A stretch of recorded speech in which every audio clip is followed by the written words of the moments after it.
Comment les cyberattaques fonctionnent? Chapitre 1. Les attaques en plusieurs types. Les attaques ont plusieurs types. Dans les attaques non ciblées, les attaquants ciblent sans discernement autant d'appareils, de services ou d'utilisateurs que possible. Ils ne se soucient pas de savoir qui est la victime, car il y aura un certain nombre de machines ou de services présentant des vulnérabilités.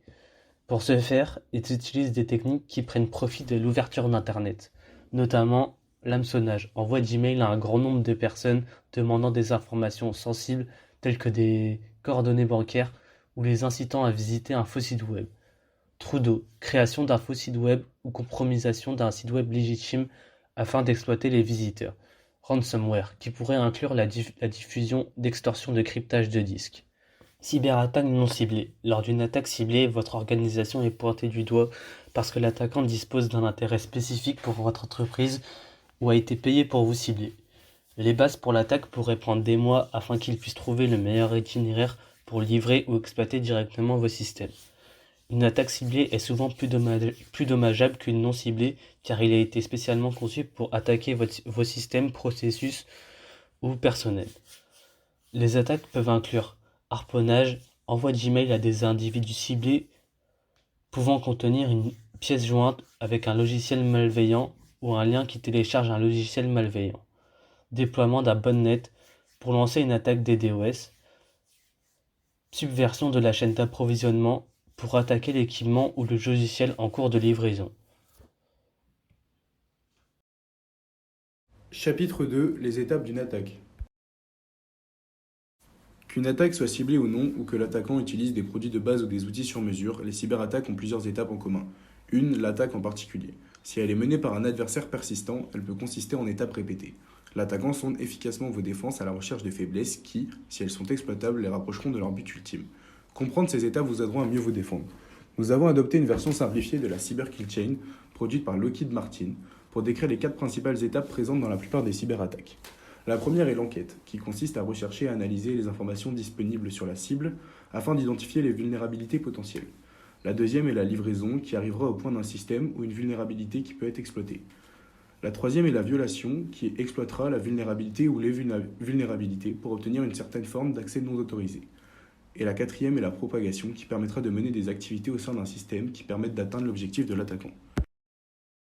Chapitre 3. L'étape d'une enquête. Les attaquants utiliseront tous les moyens disponibles pour trouver des informations techniques, procédurales ou physiques ou des vulnérabilités qu'ils peuvent tenter d'exploiter. Ils utiliseront des informations open source telles que LinkedIn et Facebook, le nom de domaine, le service de gestion et de recherche et des médias sociaux. Ils utiliseront des boîtes à outils de produits, de bases de techniques et des outils d'analyse de réseaux standards pour collecter et évaluer des informations sur les ordinateurs, sur les systèmes de sécurité et sur le personnel de votre organisation. Une erreur de l'utilisateur peut également révéler des informations pouvant être utilisées dans des attaques. Les erreurs courantes sont la diffusion des informations sur le réseau de l'organisation, sur un support technique comme un forum, ainsi que de négliger et de supprimer les propriétés cachées de documents tels que l'auteur, la version du logiciel et l'emplacement de sauvegarde des fichiers.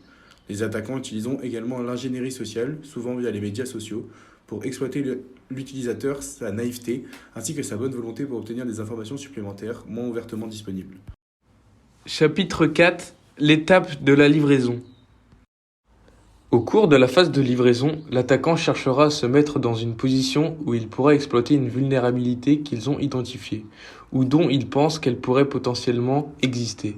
Les exemples comprennent tenter d'accéder au service en ligne d'une organisation, envoyer un email contenant un lien vers un site web malveillant ou une pièce jointe qui contient un code malveillant, donner une clé USB infectée lors d'une foire commerciale, créer un faux site web dans l'espoir qu'un utilisateur le visitera.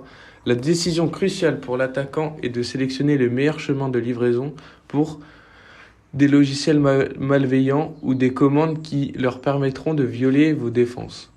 Dans le cas d'une attaque DDoS, il peut leur suffire d'établir plusieurs connexions à un ordinateur afin d'empêcher d'autres personnes d'y accéder. Chapitre 5. Le stade de la rupture. Étape 1. Le stade de rupture. Le préjudice causé à votre entreprise dépendra de la nature de la vulnérabilité et du mode d'exploitation. Cela peut leur permettre d'apporter des modifications qui affectent le fonctionnement du système, d'accéder aux comptes en ligne ou d'obtenir le contrôle total de l'ordinateur, de la tablette ou du smartphone.